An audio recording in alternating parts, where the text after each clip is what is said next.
Bonjour à tous et bienvenue pour cette nouvelle vidéo de présentation de deck pour Marvel Champions, le JCE. Je vais filmer dans les prochains jours quelques vidéos de deck et je me suis dit je vais essayer de trouver des decks qui mettent en avant les cartes les plus récentes. Enfin, les cartes sorties dans les derniers packs et aussi éventuellement des vidéos dans lesquelles je développerai des remarques faites dans mes vidéos sur les résultats des Hero Contest. Voilà. Donc aujourd'hui, en l'occurrence, il s'agit d'un deck Hawkeye commandement, pour du solo comme d'habitude, qui joue sur la récursion de Mockingbird. Alors, j'aime beaucoup Hawkeye, j'ai été un peu déçu de voir qu'il réussissait aussi peu dans le Hero Contest. J'avais beaucoup apprécié quand je l'avais joué en justice. J'avais beaucoup apprécié de pouvoir jouer sur la récursion de Mockingbird. Et là, comme je le disais juste avant, il y a eu une carte en commandement qui est sortie récemment qui m'a donné envie de faire cette liste qui joue également sur la récursion de Mockingbird, mais ce coup-ci en commandement. Alors pour rappel, pourquoi se reposer autant sur Mockingbird, l'allié signature d'Hawkeye? Alors oui, voilà. Donc Mockingbird, qu'est-ce qu'elle a de particulier? C'est une alliée qui est 3-2-2-3, trait Avenger et Shield, interruption. Quand le méchant initie une attaque contre vous, dépensez une ressource de n'importe quel type et renvoyez Mockingbird dans votre main. Prévenez tous les dégâts de cette attaque. Donc en fait Mockingbird, elle va annuler, alors pas complètement l'effet des attaques du méchant, mais annuler les dégâts causés par l'attaque du méchant. C'est-à-dire que Hawkeye, qui a seulement 9 points de vie et seulement une récupération de 3 de mémoire, on s'attend à ce qu'il soit fragile, mais une fois qu'on est capable d'utiliser Mockingbird pour annuler tous les dégâts des attaques du méchant, on est beaucoup plus serein. Alors, certes, ça veut dire qu'il va falloir à chaque fois payer une ressource pour annuler l'attaque, ensuite il va falloir rejouer Mockingbird, mais ça vaut le coup. Et là, dernièrement, dans le pack War Machine, on a eu État-Major. C'est un soutien, commandement, qui coûte 2, trait shield, utilisation 3 jetons ordre, action, retirer un jeton ordre de l'état-major et inclinez-le, redresser un allié. Voilà. Alors, le truc, c'est que Mockingbird, j'ai dit elle est 3-2-2-3. Donc on s'attend à pouvoir, comme elle a 3 points de vie, on s'attend à l'utiliser 2 fois.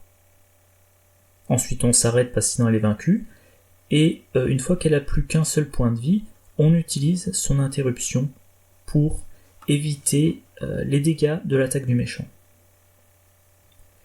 Sauf que si on fait ça, c'est-à-dire qu'on évite qu'une attaque du méchant sur 2. Et Hawkeye se prend quand même une mandale sur 2. Et encore une fois, il n'a que 9 points de vie. Moi, quand je le jouais en justice, une fois que j'avais atteint l'équilibre des ressources, j'utilisais la capacité de Mockingbird à chaque round. Mais si j'utilise la capacité de Mockingbird à chaque round, il y a une utilisation que je gaspille. Or, une utilisation, c'est 2 de contre ou 2 d'attaque. Et c'est pour ça qu'il y a l'état-major. À mon tour, j'active Mockingbird. Avec état-major, je la redresse. Je la réactive. Il ne reste plus qu'un point de vie. Face du méchant, j'utilise son interruption. À mon tour, je la rejoue. Voilà. D'où l'intérêt de jouer en commandement. Alors à noter, Mockingbird, elle a le trait Avenger. Et alors là, c'était dans la boîte L'ombre du Titan Fou, on a eu le soutien Puissant Avenger, qui coûte 3, qui a le trait équipe.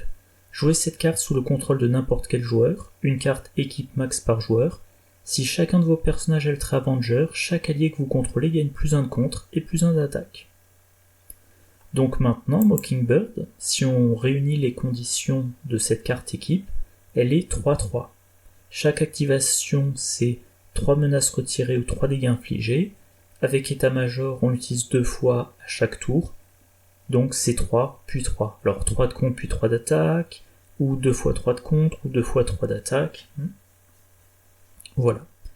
Alors quand même, la condition, c'est que chaque personnage Ultra Avenger. Hawkeye lui-même, c'est pas un problème. Et donc, dans le deck, j'ai mis des alliés Avengers pour être dans le cadre de la condition, et aussi pour tous ces alliés et des bonus. On a Ant-Man, il est 0-2-2-0, et pour chaque ressource qu'on dépense pour le jouer, jusqu'à un maximum de 4, on lui met un jeton PIM dessus qui lui donne 1 point de vie. Donc en fait c'est un 0-2-2... Enfin pardon, c'est un 1-2-2-1 ou 2-2-2-2 ou 3-2-2-3 ou enfin 4-2-2-4. Et avec Puissant Vengeur, il est 3-3.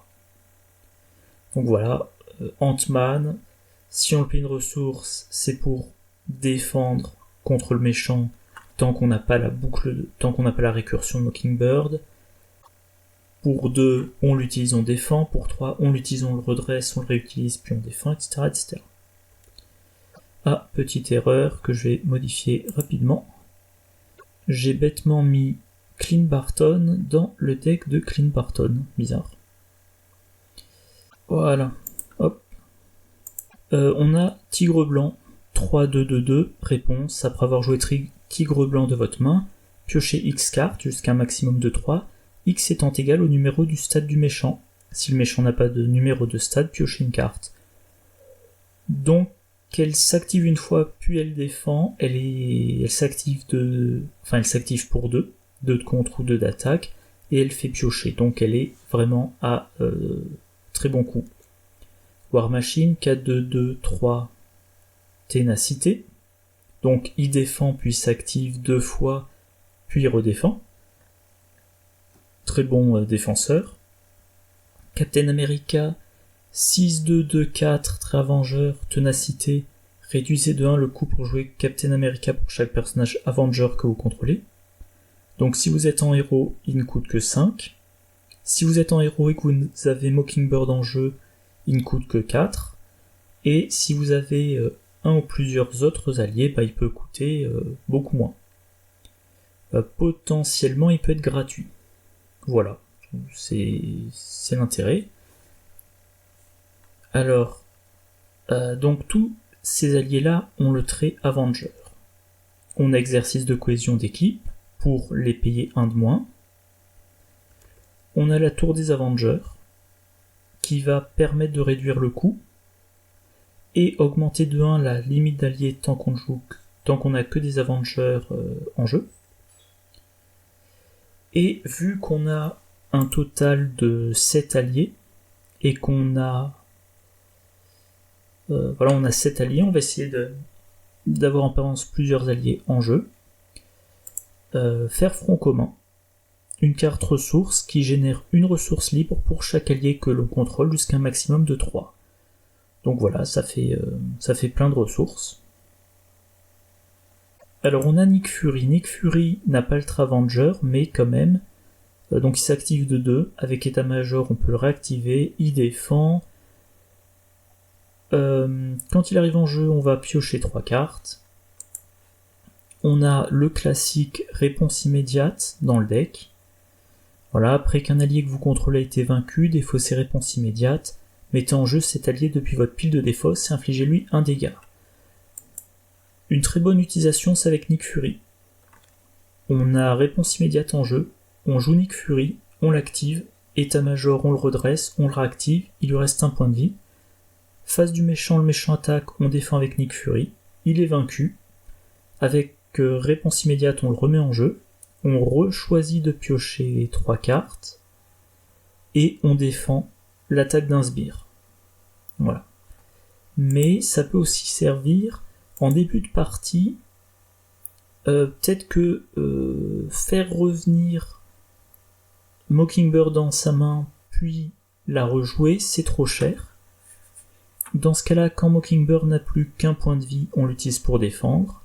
Elle est vaincue, avec réponse immédiate, elle est remise elle est remise en jeu, et maintenant on va essayer de la maintenir en jeu. Voilà. Et puis, sinon, pas grand chose d'autre, hein. Je crois que j'ai à peu près tout mentionné. Les événements, il y a les 10 flèches de Clint Barton, puis 2 copies de méditation. Voilà. Action d'alter ego, inclinez votre alter ego, jouez une carte de votre main en réduisant de 3 son coût en ressources. Bon, si on regarde, on a quand même un certain nombre de cartes qui coûtent 3 ou plus. On va avoir, par exemple, Captain America. On a Mockingbird. Nick Fury. Ah tiens, Stinger, je l'avais pas mentionné. On ne peut la jouer que lorsqu'on est sous forme de héros. Elle ne compte pas dans la limite d'alliés. Limite d'alliés, c'est 3 de base. Avec le Triskelion, ça fait 4. Tour des Avengers, si on a que des Avengers, ça fait 5. Avec Stinger, ça fait 6. Donc on peut avoir simultanément en jeu tous les alliés sauf Nick Fury. Si on met en jeu Nick Fury, on perd le bonus d'alliés. On perd, le bonus de limite d'alliés de la tour des Avengers. Voilà. Donc les ressources, les 3 doubles plus 2 copies de front commun. Ce qui, la plupart du temps, devrait correspondre à avoir 5 ressources doubles. État-major, j'en ai parlé. Exercice de cohésion d'équipe, vu le nombre d'Avengers, ça fait de belles réductions de coûts. L'héliporteur, ça va faire des réductions de coûts. Ça notamment pour rejouer Mockingbird, je l'ai dit. Mockingbird, elle coûte 3. Chaque fois qu'on l'a utilisée pour annuler les dégâts d'une attaque, il faut après la rejouer. Elle coûte 3. La tour des Avengers fournit une réduction de 1. Donc vous l'inclinez, vous dites mon prochain allié Avenger il me coûte 1 de moins. Avec héliporteur, vous dites ma prochaine carte me coûte 1 de moins. Avec exercice de cohésion d'équipe, vous dites je joue une carte de ma main qui est le Avenger pour 1 de moins. Vous avez réduit le coût de 3. Enfin, vous déclarez que vous jouez Mockingbird. Elle coûte 3, vous avez réduit son coût de 3. Vous n'avez pas de ressources à dépenser. Le manoir des Avengers pour de la pioche, le Queen Porter pour générer des ressources libres. Amélioration endurance, parce que, moi je mets toujours endurance dans mes decks, ou presque. Et une copie de temps mort. Occasionnellement, si vraiment vous avez subi beaucoup de dégâts, vous repassez en alter ego, vous vous soignez. Donc de 3 plus 2, vous soignez de 5. Et vous utilisez le fait que vos alliés, Ant-Man il contre de 2, il contre de 2, elle contre de 2, il contre de 2, elle contre de 1, elle contre de 2, il contre de 2. Donc vous avez quand même des alliés qui sont très bons en contre. Vous pouvez vous permettre une fois de temps en temps de passer en alter ego. Et puis voilà, il n'y a pas grand chose de plus à en dire, donc encore une fois, Mockingbird vous permet de rester en héros sans trop vous prendre de dégâts. Si vous avez pris trop de dégâts, vous repassez en alter ego pour vous soigner. Le contre, vous avez tous vos alliés, vous avez aussi votre flèche, que je ne me trompe pas, c'est la flèche grappin, voilà, qui ignore les icônes de crise, toujours très bon. Les dégâts, vous avez vos alliés, vous avez aussi vos flèches.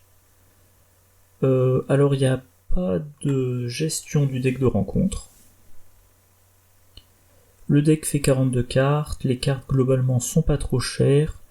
On a beaucoup de réduction de coûts. En réduction de coûts, génération de ressources, on a 1, 2, 3, 4, 5 cartes. On a aussi 2 cartes qui génèrent des ressources pour les événements. 2 ressources qui sont potentiellement triples. Voilà. Alors je n'ai jamais joué le deck, mais sur le papier, contre un scénario qui n'est pas trop rush, je sais pas, j'ai j'ai bon espoir. Bon ben voilà, à peu près 15 minutes, il n'y a pas besoin de s'attarder plus.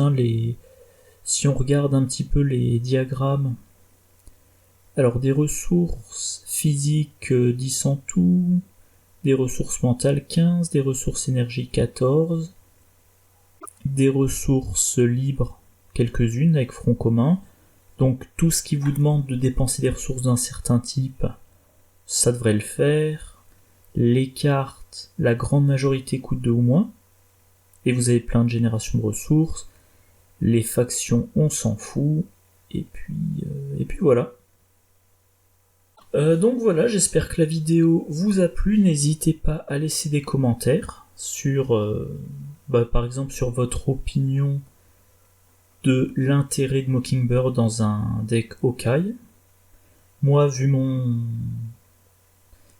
caractère, à la limite, je trouve plus intéressant la récursion de Mockingbird que l'utilisation de ses flèches. Alors il y a d'autres joueurs qui préfèrent faire des decks dont le but est de tirer un maximum de flèches par tour. Bon, chacun son truc. Moi en tout cas, je vous souhaite une bonne journée, une bonne soirée, de bonnes parties, et je vous dis à la prochaine. Au revoir.